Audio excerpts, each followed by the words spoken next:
Frutos da intimidade. Hoje eu tenho o desafio de tentar falar com você a respeito de intimidade. E a gente vem de um Dia dos Namorados, né? A gente comemorou um dia que fala muito sobre intimidade, né? E ontem a gente teve um tempo tão agradável, tão precioso ontem, no nosso encontro do Dia dos Namorados, né? E você que não foi, você perdeu, viu? Porque foi muito bom. Há muito tempo que eu não ria tanto. Me alegrei muito, muito mesmo.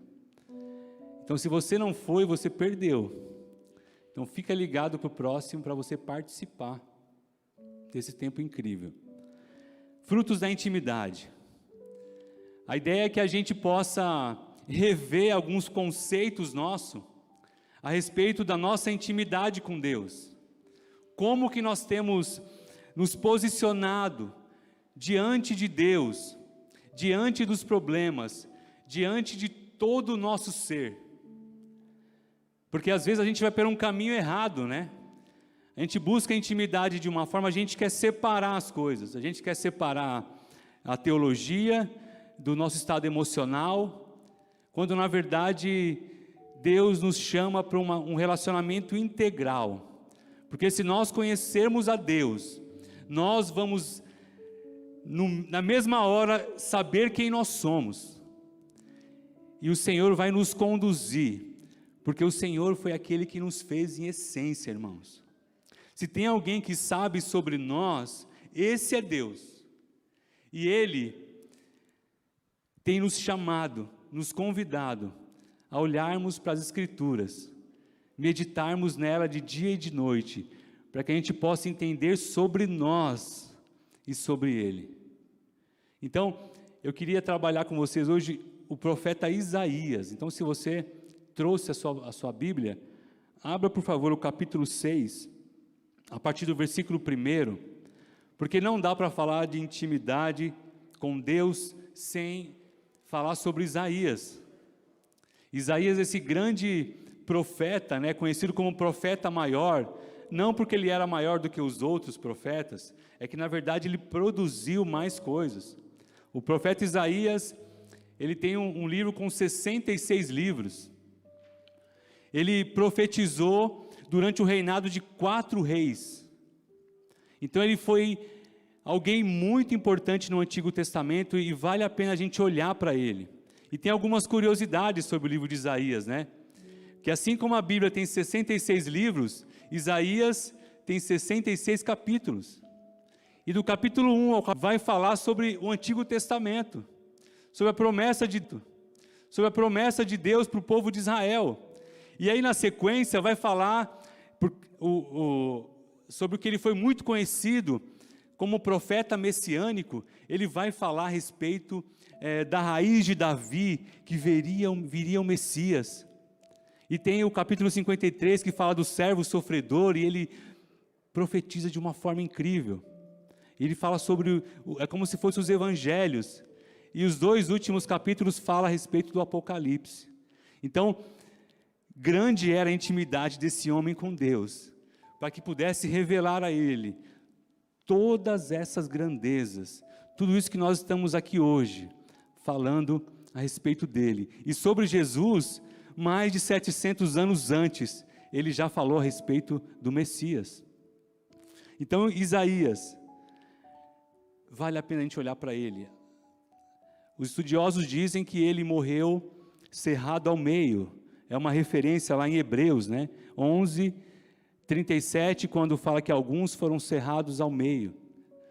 Então, Isaías, ele tem todo um processo de caminhada, e a gente vai olhar qual foi esse início, quando começou, quando foi o chamado de Deus para Isaías, e o que aconteceu a partir daí, que vai desenvolver toda essa intimidade que Isaías teve com Deus. Então, o chamado de Deus para a intimidade na vida de Isaías. Capítulo 6, versículo 1 diz o seguinte: no ano que morreu o rei Uzias, eu vi o Senhor assentado sobre um alto e sublime trono, e as abas do teu manto enchiam o templo. É muito importante a gente entender que aqui o rei Uzias representava muito para o povo.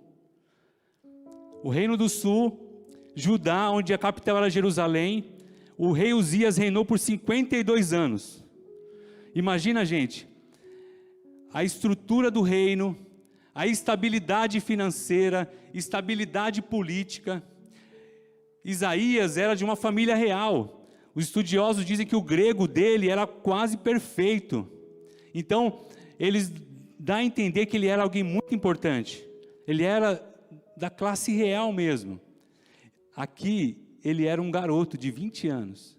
Imagina, gente, 52 anos no reinado de um rei, estabilidade em todas as áreas, e de repente esse rei morre. Um garoto de 20 anos, de uma classe social bacana, ficaria preocupado, né? E agora, o que vai acontecer com a nação? O que vai ser da gente? Porque além dessa paralisação da prosperidade do reino, estava acontecendo outra coisa. O povo assírio estava vindo dominando todo mundo. O maior poder bélico da época era a Síria que tinha. Imagina, o rei morreu, nos dava estabilidade, só que, além disso, a Síria está vindo aí. Porque depois que o rei Uzias morre, quase 20 anos depois, a Síria domina o reino do norte. Imagina a cabeça de Isaías, e a palavra diz que ele vai para o templo, e ele chega no templo, e ele tem uma visão do Senhor, e a visão diz o seguinte: eu vi o Senhor assentado sobre um alto e sublime trono. Isaías preocupado, porque Uzias era a segurança pessoal, humana de Isaías. Com Uzias, tudo ia muito bem. Aquela frase, né? Dinheiro no bolso e saúde para dar e vender. Só que isso acabou. Isaías vai no templo e começa, eu não sei qual foi a motivação dele, mas com certeza de preocupação, porque estava tudo desestabilizado, e aí Deus aparece, se revela a ele. E sabe o que eu aprendo com essa revelação aqui, irmãos? É Deus dizendo para Isaías o seguinte: ó Isaías, quem tem o poder não era Uzias, quem tem o poder não é o povo assírio, quem tem o poder sou eu. Eu estou sentado num alto e sublime trono. Você está olhando para coisas terrenas, Isaías. Eu estou dizendo para você, ó, o trono é meu, não é de Uzias, não é o poder do povo assírio. Eu estou sentado num alto e sublime trono. E não é verdade, irmãos, que a gente se esquece disso com o passar do tempo.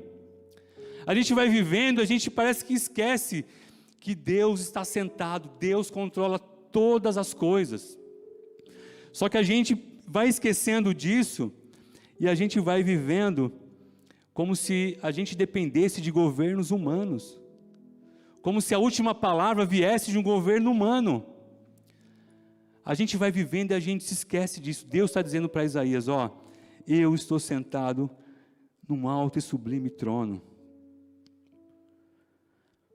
Por mais que o cenário que se desenha aqui é um cenário difícil, eu sou o grande. Porque não é verdade isso, irmãos? Porque o tempo passa, reis passam, impérios passam, mas a palavra de Deus permanece para sempre. Tudo passa nessa vida, já diria Nelson Ned.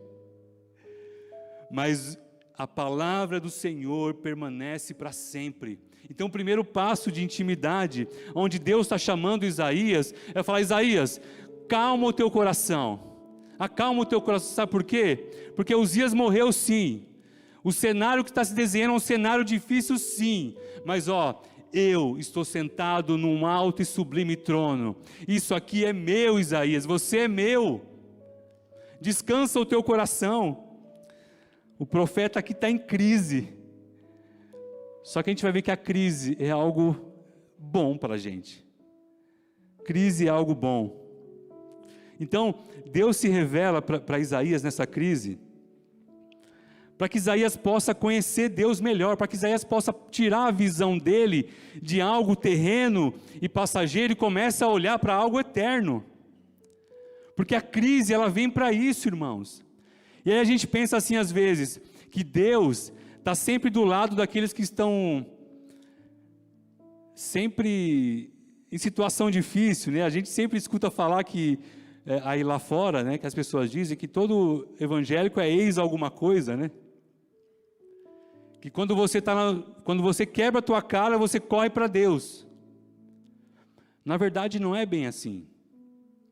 A verdade é que a gente constrói os nossos castelos de areia, e só quando tudo rui, que a gente vai olhar para o Senhor. E a gente vai buscar dele, a gente começa do lado inverso, né? A gente não começa buscando do Senhor qual que é o caminho, buscando conhecer a Deus, para que Deus possa nos orientar a partir daí. A gente faz o caminho inverso, a gente constrói o nosso reino, né? Para que depois ele se conecte com o reino de Deus. Só que nem sempre se conecta. E aí vem a crise. E aí na crise nós temos a oportunidade de olharmos a vida como ela é de verdade. Deus nos chama para que esse castelo de areia rua mesmo, caia, para que a gente possa entender o que é a vida de verdade, o que Deus tem para nós verdadeiramente. A gente sempre acha que as coisas estão debaixo do nosso controle, que vai dar tudo certo, né? Não, eu planejei, eu fiz a planilha, quem é organizado aí, imagina como é que fica. Só que às vezes tudo muda. É que nem quem vai ter filho e faz a planilha, né? Quanto que eu vou gastar para ter um filho? E começa a planilhar as fraldas, começa a planilhar. Eu conheço pessoas assim. Só que na realidade é outra coisa. Na prática é outra conversa. Então Deus é revelado para Isaías na crise. Porque é na crise, irmãos, que nós podemos conhecer a Deus de verdade. É na crise que nós vamos entender essa experiência de entender o que Deus quer para nós. É como se Deus dissesse a Isaías: Isaías, quem manda aqui sou eu, cara. Eu mando sobre todas as coisas. Relaxa, fica tranquilo aí. E presta atenção, irmãos, na sequência dos versículos, o que vai acontecer? Primeiro ele tem a visão, né? Deus sentado no alto sublime trono, e Deus quer dizer para ele isso: eu estou no controle de tudo, não é os governos humanos. E aí no versículo 2 ao 4 fala assim: acima dele, do Senhor, havia serafins, cada um tinha 6 asas, com 2 cobriam o rosto, com 2 cobriam os pés, e com 2 voavam, e clamavam uns aos outros: Santo, Santo, Santo, é o Senhor dos exércitos, toda a terra está cheia da sua glória. E a base das portas tremeram a voz dos que clamavam, e a casa se encheu de fumaça. Vocês já pararam para pensar essa cena? Isaías vai no templo, e Deus se revela a ele, e de repente aparece um ser gigantesco com 6 asas. Ele deve pensar: pô, eu só vim fazer uma oração aqui, meu Deus. E aparece esse ser, serafins, vem da palavra fogo, queimar, purificar. E aparece esse ser gigantesco diante dele. Hollywood copiou de Isaías aqui, viu, gente? Viu, Lucas? Hollywood olhou aqui o livro de Isaías. Porque essa cena é uma cena de filme, imagina. E eles dizendo: Santo, Santo, Santo, que quer dizer, essa repetição de santo quer dizer santíssimo. Deus traz uma outra revelação para Isaías. A gente pode dizer que Deus se revela para Isaías e mostra o seu poder e a sua glória. Deus mostra para Isaías o seu reinado universal e a santidade dele. Porque toda essa cena, os anjos dizendo Santo, Santo, Santo, está declarando isso. É por isso, irmãos, que a nossa vida depende do conhecimento que nós temos a respeito de Deus. Quando nós conhecemos a Deus, quando nós vamos entendendo como Deus tem se revelado a nós. Aqui para Isaías, Deus deu uma aula prática para ele, dinâmica, a respeito de quem ele era. Uma aula teológica, prática, lúdica, ensinando para ele quem eu sou. Eu sou poderoso, eu sou glorioso e eu sou santo. Que coisa incrível. E a gente também se esquece disso. A gente se esquece de quem é o Deus que nós adoramos. A gente se esquece que Deus controla todas as coisas, que Deus tem poder e que Deus é santo. Quando acontece alguma coisa, quando Deus pisa no nosso calinho, a gente não sabe para onde vai. A gente fica perdido. E é importante para nós termos intimidade, a gente entender isso, gente. Deus está nos chamando, assim como chamou Isaías, para a gente entender isso, para a gente perceber isso. É preciso saber retomar a realidade de que Deus é poderoso, o seu reinado é universal e Ele é santo. E diante disso, Isaías ele começa a entender a vida de verdade, como ela é. Quem Isaías era? Porque ele foi lá no templo para buscar orientação a respeito da orientação de como ficaria o reino, como é que vai acontecer aqui agora, porque está tudo comprometido, Uzias morreu, a Síria está vindo aí, e Deus se revela para ele, de uma outra forma. É como se Deus estivesse falando para ele assim: Isaías, tira o olho disso aqui e olha para mim, para de olhar os problemas, para de tentar resolver algo que não vai se resolver. Você precisa olhar para mim. Eu estou te chamando para você ter intimidade comigo, para você caminhar nessa vida de uma forma mais tranquila. E aí continua, as experiências não param. No versículo 5, Isaías ele começa a entender o que está acontecendo. E o conhecimento de Deus traz para ele um conhecimento dele. Algo que era realmente o problema de Isaías. Versículo 5 diz o seguinte, ó: então eu disse, ai de mim, estou perdido, porque sou um homem de lábios impuros, e habito no meio de um povo de lábios impuros. E os meus olhos viram o Rei, o Senhor dos exércitos. Lábio impuro aqui é a mesma coisa de palavra torpe, né? O problema de Isaías é que ele tinha um lábio impuro. Ele falava muitas palavras corrosivas, aí quer dizer, ele mais destruía do que ele edificava. O que ele falava, não é que ele falava muito palavrão, não é além disso. São pessoas que, ao invés de edificar, elas derrubam. Então Isaías, esse era o problema dele, palavra torpe. E aí a gente aprende mais uma coisa aqui: quando Deus é revelado para nós, o nosso pecado é confrontado. Quando Deus se revela para nós, nós temos o nosso pecado aparente, sem roupa na nossa frente, e diante do Senhor. Então, com a visão da glória de Deus, surge a convicção de pecado. E aqui a gente aprende mais uma coisa, porque a gente acha, assim como Isaías, que o problema dele não era ele. O problema era que Uzias morreu. O problema é que a Síria estava vindo aí. E aí Deus muda a história. O problema é você, Isaías. Que você não está vendo, você não está entendendo, os seus olhos estão diante do problema. Você não está olhando para mim. E a gente tem esse comportamento, a gente acha que os problemas estão externos. O problema sempre é o outro, nunca sou eu. Só que quando você tem um encontro com o Senhor real e verdadeiro, quando o Senhor se revela para você, você vai perceber quem você é. E você vai gritar: ai de mim, ai de mim. Porque foi isso que Isaías fez.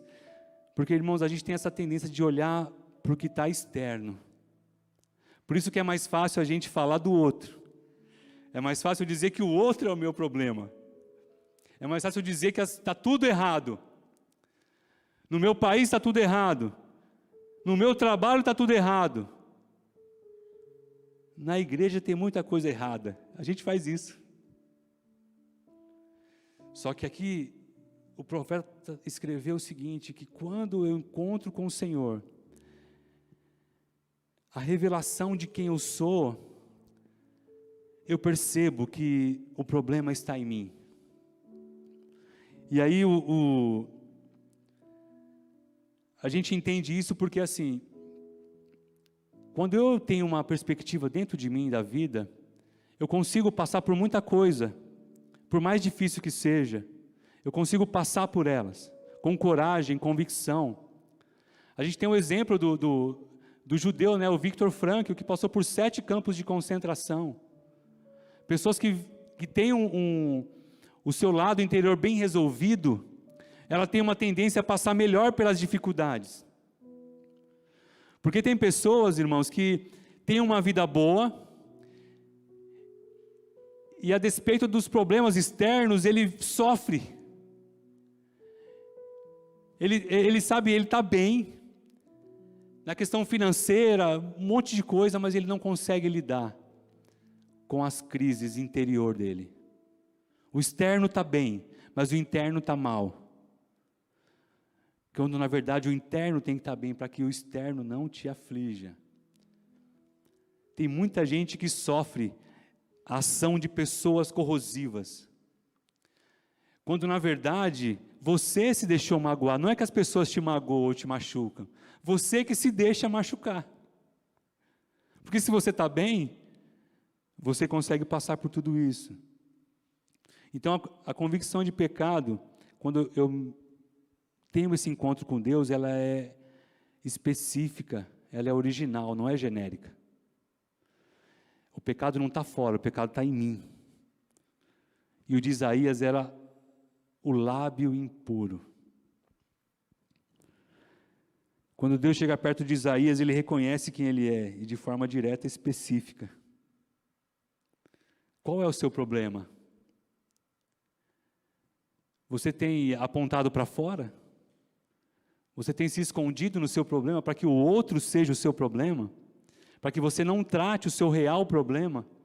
Porque Deus está nos chamando para isso. Para a gente entrar na presença dEle e ser confrontado por Ele, para que a gente possa diagnosticar qual que é o nosso pecado. O que é que tem me afastado do Senhor? Qual que é o meu real problema? Não problemas periféricos, mas problemas internos, reais, meu. Porque a gente às vezes quer fugir o máximo de resolver alguns problemas, porque dói. Mas o Senhor está nos chamando hoje, para a gente poder fazer essa autoanálise na presença dEle. E aí, uma outra coisa acontece, nessa experiência de Isaías. Quando você confessa o seu pecado, quando o seu pecado aparece diante do Senhor, Ele te acolhe e te perdoa. Olha o que o texto diz, no versículo 6 e 7. Então um dos serafins voou até mim, trazendo na mão uma brasa viva, que havia tirado do altar como uma tenaz, e tocou-me a boca com a brasa e disse: agora isto tocou os seus lábios, a tua culpa foi tirada, e o teu pecado perdoado. Quando Deus nos confronta em crise, para que a gente possa, para que seja revelado o nosso pecado, Deus não falou para Isaías o seguinte, ó, vem cá que a gente vai computar aqui tudo que você falou aqui, para a gente bater esse negócio aqui, para você pagar o seu pecado, e você vai oferecer sacrifício lá e tal. Não aconteceu isso. O que aconteceu? Deus perdoou o pecado dele. Quando o nosso pecado, a gente confessa o pecado, Deus nos perdoa.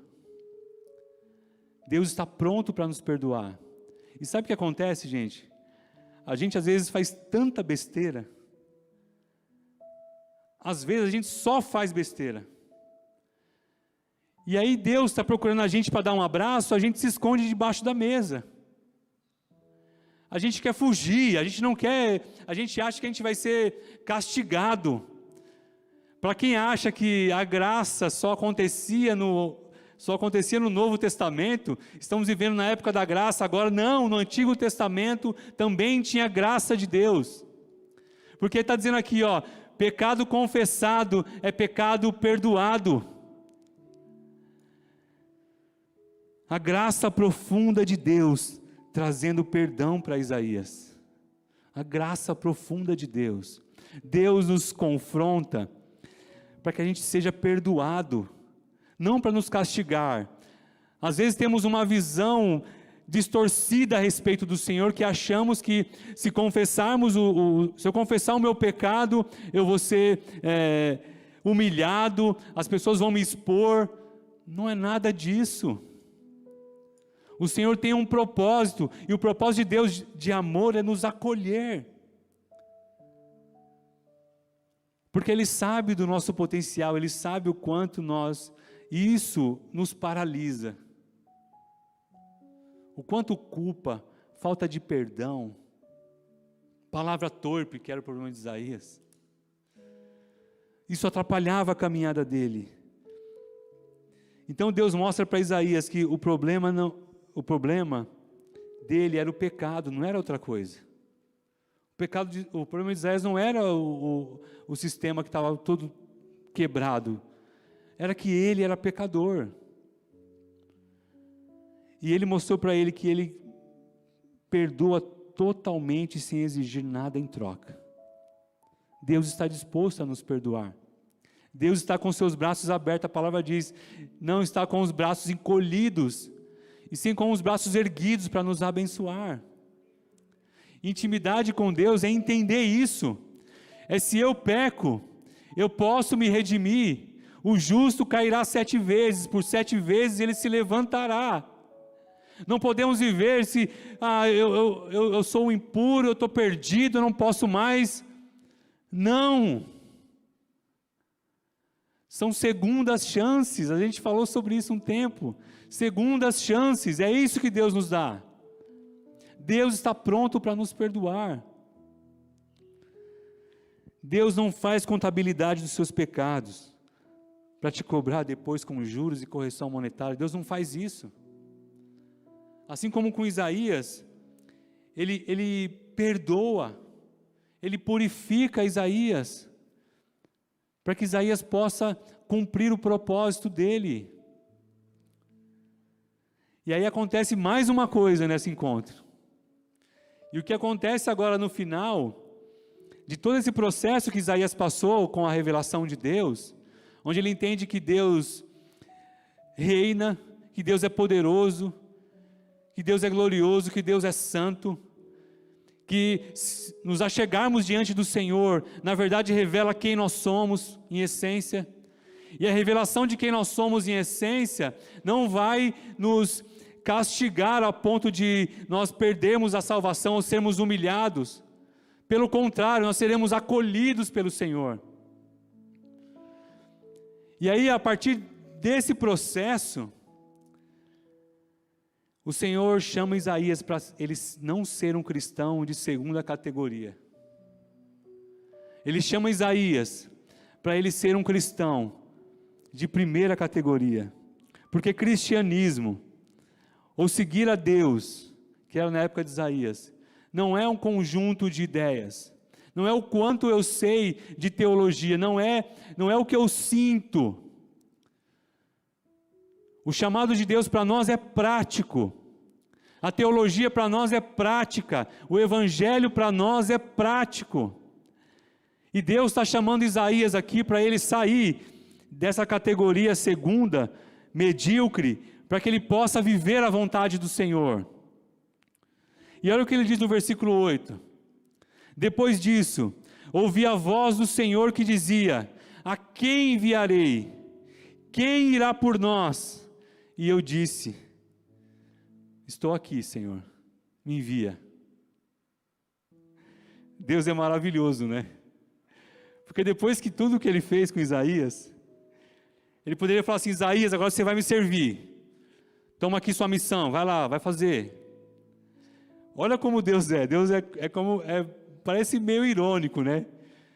A quem enviarei? Quem irá por mim? Olha o que Deus faz.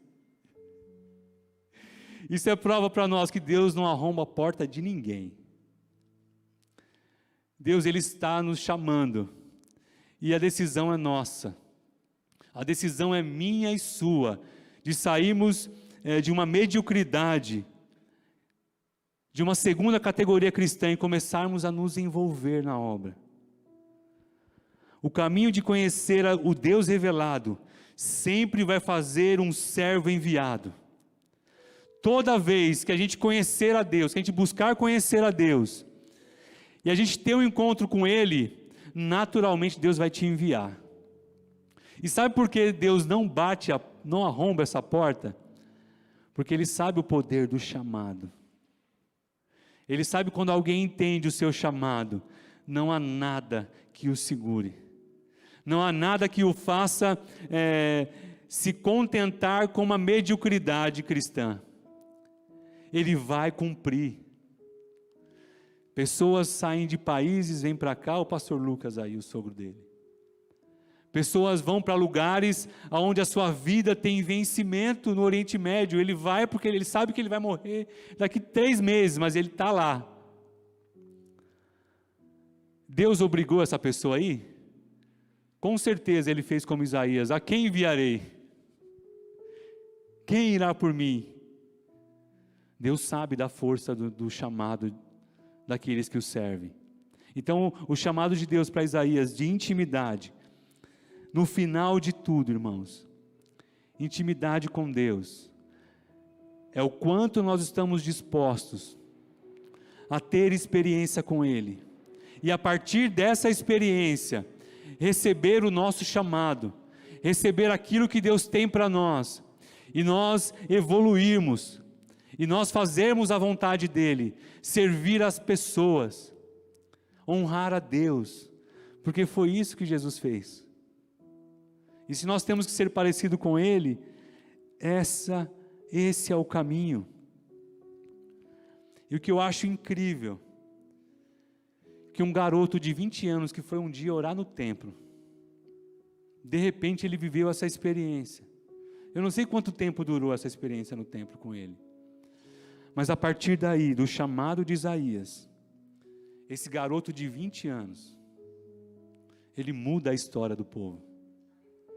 Ele profetiza durante o reinado de 4 reis. Dos mais de 900 versículos da Bíblia, 66 são de Isaías.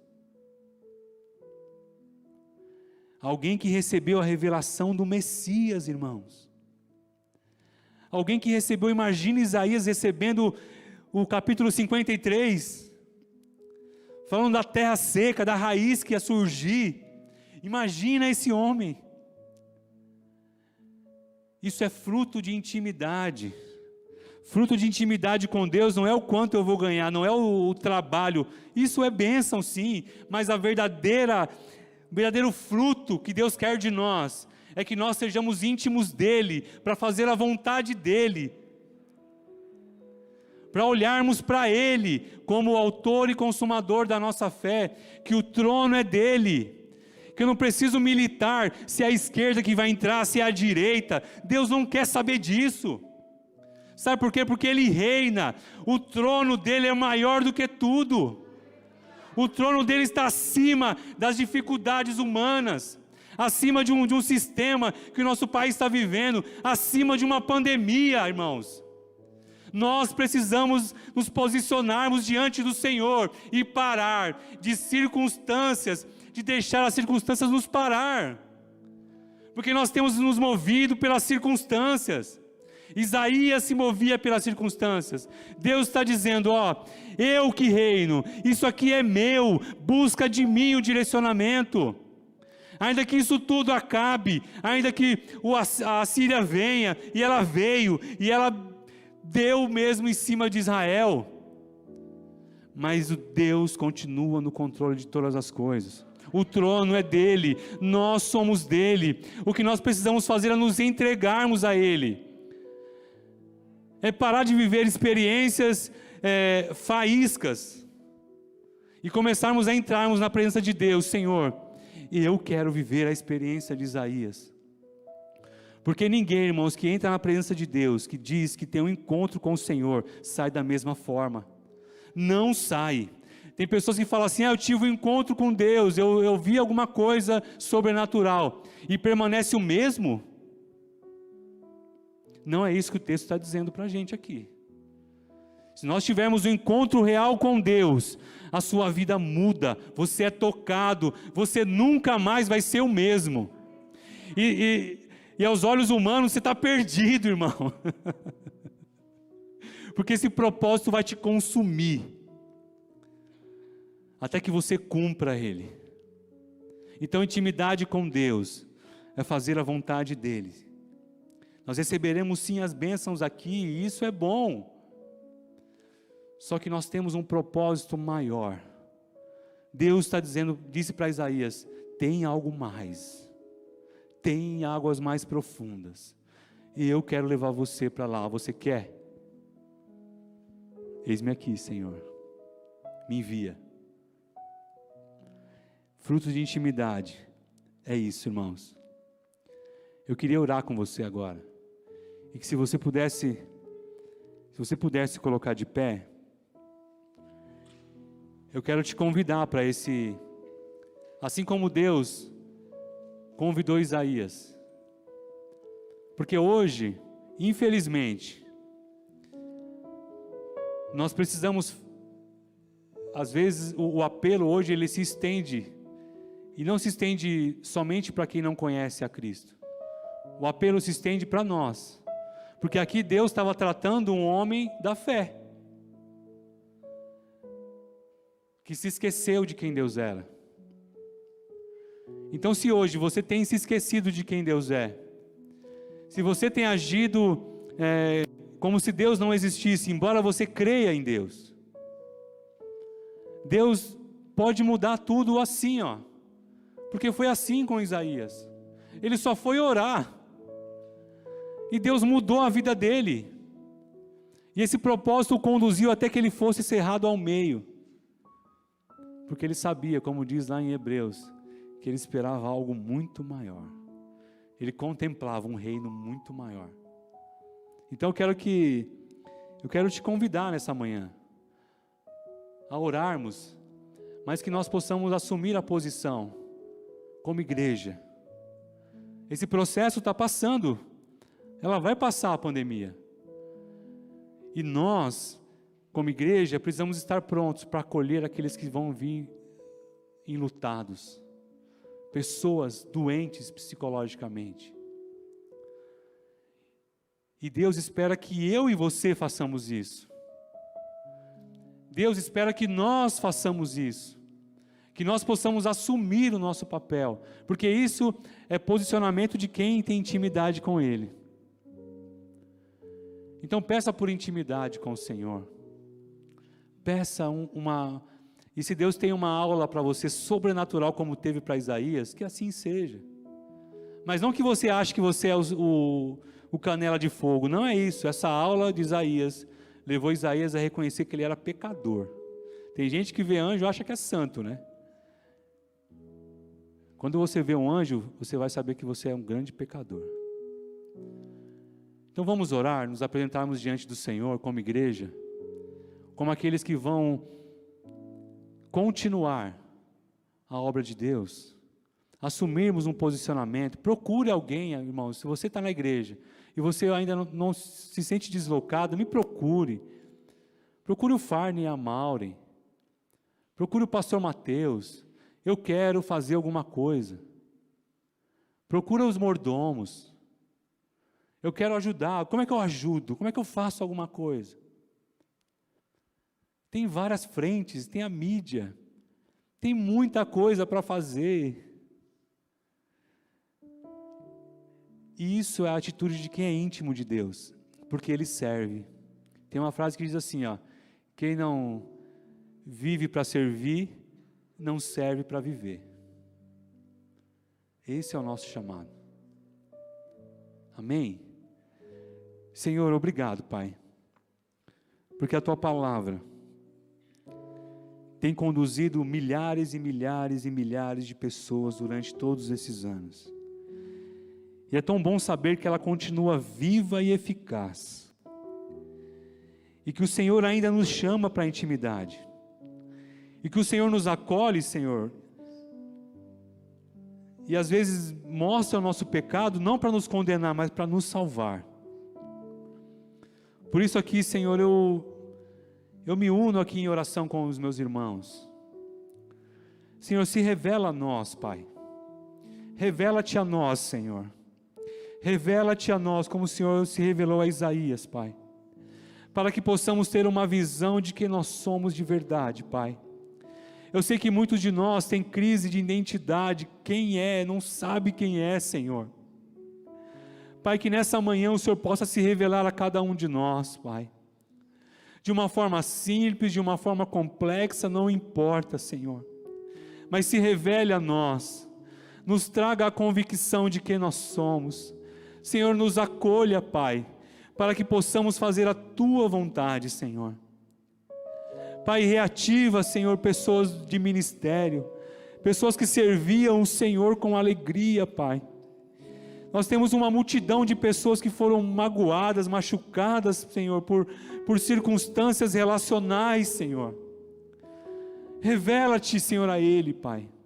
Traga o renovo, traga a coragem e a ousadia, Senhor, de começar de novo, de assumir um propósito real contigo, Senhor, de estar ativo na sua comunidade. Revela-te a nós, nos fortaleça, Senhor, para tomar a decisão de vestir a camisa, Senhor, de vivermos para a Tua vontade, de pararmos de vermos problemas, Senhor, no outro, Pai, de acharmos que o outro, Senhor, o outro lugar é melhor, Senhor. Nos ajuda, Senhor, à vontade, Pai. É em nome de Jesus que eu te peço, Senhor, e te agradeço por esse tempo. Amém. Deus abençoe, meus irmãos.